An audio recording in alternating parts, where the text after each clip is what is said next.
ভট্টাচার্যের একেবারে ছায়া সঙ্গী যিনি ছিলেন ওসমান, ঠিক সময় মতো তাকে পৌঁছে দিতেন নির্দিষ্ট গন্তব্যে। আজও ওসমান শারীরিক অবস্থা অবনতি হওয়া সত্ত্বেও তিনি কিন্তু ছেড়ে যাননি। আজকেও শারীরিক অবস্থার এই অবনতি নিয়েও কিন্তু তিনি একেবারে সপরিবারে এসেছেন বুদ্ধবাবুকে শেষবারের মতো দেখতে। আপনাদেরকে সেই চিত্র সরাসরি দেখানোর চেষ্টা করছি।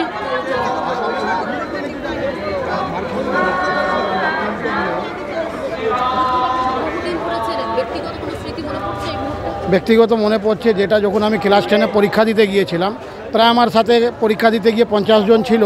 ওদেরকে আমি বললাম যে জেঠু আমাকে অতই ভালোবাসেন যে আশা করি আলিমুদ্দিনে 10টা নাগাদ আমাদের মুসলিম ইনস্টিটিউট আলিয়া মাদ্রাসা আলিয়াতে সিট পড়েছিল 2003-4 সালে।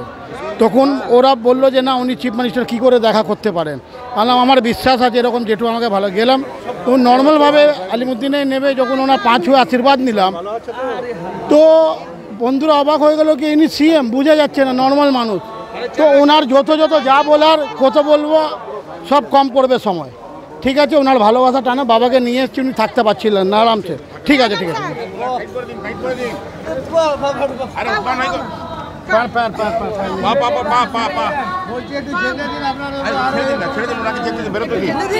আরামসে